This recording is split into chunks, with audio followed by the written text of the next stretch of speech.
Hello there, I'm Dr. Sue. Welcome to The Short Answer. I was just sitting here and going through some of the things that we're creating for the posts that we put out on social media. And hopefully you're checking us out on Facebook and liking us and sharing some of the things that are happening, because hopefully you're part of what is making that thing grow, because it's been really exciting to see our community increasing and increasing, and so many people talking about this work and sharing it with other people. I was just teaching some courses, and we were getting more people walking in the door than we had registered for the course, and it was because of some of this activity that has just been happening with us so much. And so they've been asking me to create some quotes and just some little tidbits of information and put them out there. And so I've been doing that. And I was just looking at one that I had created, and you won't be able to see it really, but you'll see it on Facebook if you look. But basically what it's saying here is that 7,000-year-old flower of life, sacred geometry, is something that we have the wonderful, amazing opportunity of visiting the place where this is originally stamped, where it they'll call it a hieroglyphic type marking, but it's very specifically perfect. And it very much looks like it's just been branded into the stone. And this temple is perceived to be at least 10,000 years old, but they think maybe it's considerably older than that. So I put 7,000 years just to be conservative, but they can't really tell how old it is because there are no other hieroglyphs in the area around it. Now they built another temple on top of it, and it was several thousand years later that was done. So what I was looking at, though, about this and so excited was that there is so much evidence that we have known about illumination, enlightenment, awakening, higher self, multi-dimensions forever. I mean, it is so evident when you're here and looking at those images that here in Egypt, like I'm there right now, and you're looking at these images that there's obviously an intelligence, obviously a technology that we don't understand. There are areas that look like the obelisk, which we're familiar with, the Washington Monument, and this tall structure that it has its roots in ancient Egypt, and so what we recognize is that where they were carving these out of stone, it doesn't look like a hammer and a chisel carving these things. It actually looks more like somebody took an ice cream scoop and was scooping out along the edge, and then they were refining with some kind of, it seems like it had to be some kind of laser technology that was so perfecting and so precise of the final details of these structures, these monuments. And really what I want to say about all that is, first of all, we speak about that in the Sedona retreat, and I'm so excited about tying those concepts together about ancient Egypt and ancient India and ancient South America with Machu Picchu, et cetera, and the Mayan civilizations, et cetera, and the Essene community and the Dead Sea Scrolls. We're just going to share all kinds of fabulous stuff about the fact that there's only one story going on here, and it's always been going on. And so if we can start to wrap our own lives into the pinpoints of the highlights of the one story that's always been going on for humanity, then it starts to make our story look a little bit more manageable. It starts to make us look at it like, oh, this is like inevitable that I'm doing this, and then I'm going to do this, and then it's going to roll into this, and then I'm going to have this experience. And so if we know that that's what's coming, we can ride the ride with a little more grace and ease. So I was looking at this image. It's a photograph that I actually took, and I was just so elated to see that this was 7,000 years after the image was, in other words, this temple that I took the picture in is 7,000 years younger than the temple where the original one that I also have photographs of that I'll be showing at the Sedona retreat. There were 7,000 years and a few countries between these two distinctive points where this was being recognized and being held. And what I know about the flower of life is that it is an image that one sees when the crown chakra is opening and you are rising with your consciousness up beyond the vibrational frequency of the physical body.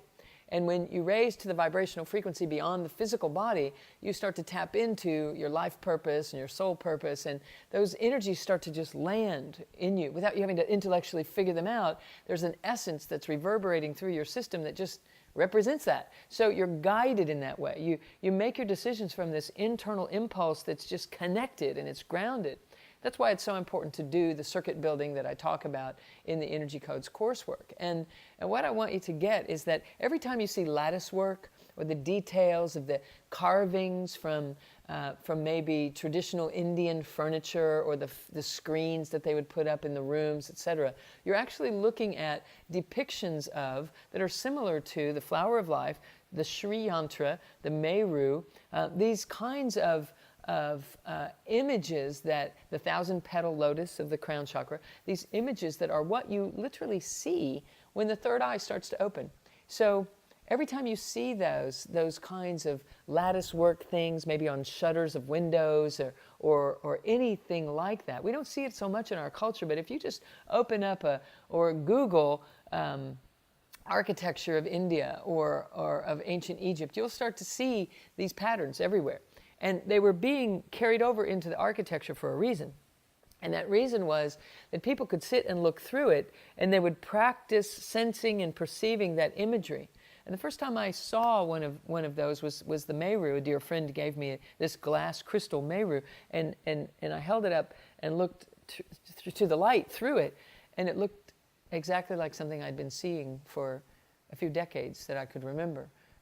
And maybe more than that, but specifically remember seeing it for a few decades. And I realized that was actually that I had always been seeing the outline of the crown chakra and the vibrational frequency that gets created as we raise our vibration to perceive it. So you remember Emoto, who did the experimentation with freezing water, making crystals like snowflakes, and then putting them under different vibrational frequencies of different music and different thoughts, etc., and how they would change shape and thwart and distort or be perfected when we're in this place of loving presence, etc.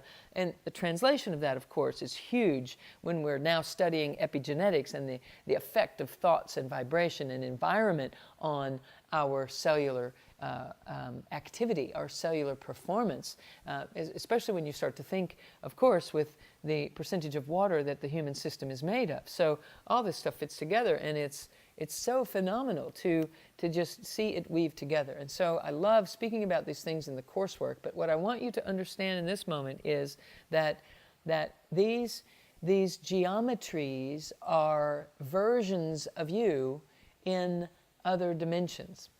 And the significance of that is when you can raise your vibration of your body and tame and train and anchor your consciousness and build up your ability to build a stable, unwobbling platform or column for the third eye to rest on, then what ends up happening is you can start to perceive yourself beyond these five senses in a way that just limits us in this life so much to interacting with other people, drawing upon what's happening in the outer world to determine our effect, our experience, our vision of life and how it can be. Not that you don't want to interact with other people and relate to what's happening in the outer world. Of course you want to, but you don't want to be controlled by it. You don't want to be managed by your external environment. You want to be managed by your internal environment in such a grounded and integrated fashion that you are able to see in an instant when something is happening and it's just not your thing. And you can easily say, no thank you, I'm going to go do this. And then you can full-heartedly say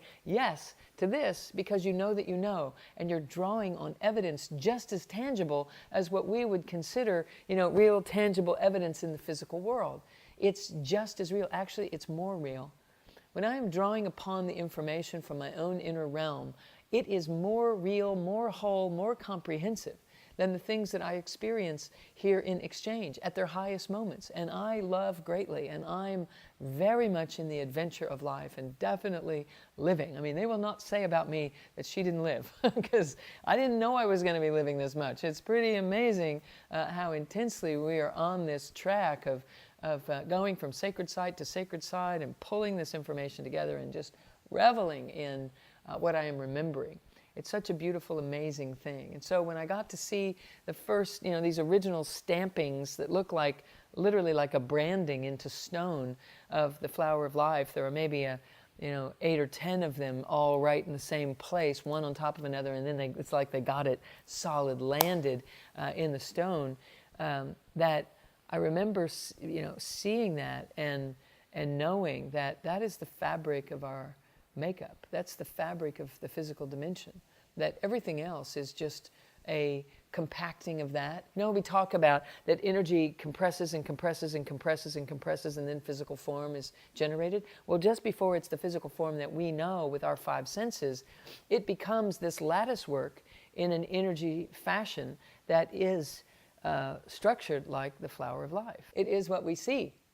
And so if we are seeing it, we know, what I want you to know, is that if you're seeing it in meditation, if you're sensing or feeling into that, you are tapping up into those vibrational frequencies that correlate with your true life purpose. And so then you don't have to try to figure it out, what your life purpose is. You kind of just act upon it as it unfolds, and you know that that's where you're coming from. So I'm in my dharma and my life purpose because I'm feeling my way into that, and I'm seeing my way into that, and I'm knowing that exactly everything that is unfolding is in that divine plan, and I can choose and select with ease in a fashion that allows me to feel in my core space, this is a big yes for this work. This is I don't think so. You follow?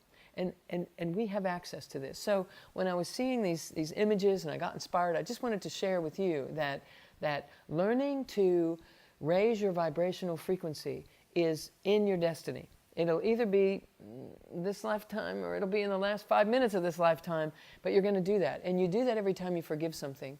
You do it every time you take care of yourself. You do it every time you take a walk instead of eating junk food. You do it every time that you breathe deeply into your core and you ascend the energy up and down through the central channel. You raise your vibrational frequency every time you rest well, and every time you build circuitry for not having to have so much rest and still be able to manage in this life.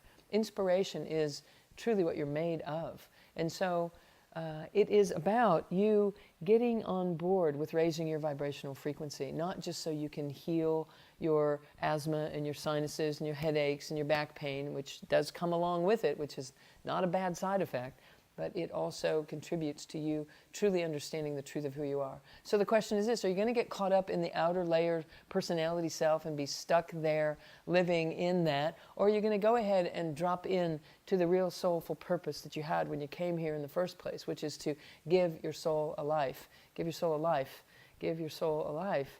So we've been talking about this a little bit lately, and I just want to keep emphasizing it, that you have to get this personality off of you so that you can truly live from your authenticity, and raising your vibrational frequency is going to help that. So maybe if you've never been to one of our healing retreats, you could come to that, or a small group treatment intensive, or a focused care program, because that is definitely focusing you in on how to do exactly that. And if you can't make it to that right now, then know that those things that I listed off, every time you do those things, your vibration just up levels incrementally every time. So every day, you're a higher vibration than you were yesterday. If you're finding something to love into that you couldn't love into yesterday, something to forgive, something to make yourself present for, something to apologize for, something to not apologize anymore for, whatever the case may be. When you take that stand and you rise up in your deep internal self, everything falls into place. So join us for more. We're going to dive deeper in that and explore some other things I have in mind in the masterclass in just a few moments. So tap the button on your screen, and I will see you in just a few moments. Namaste.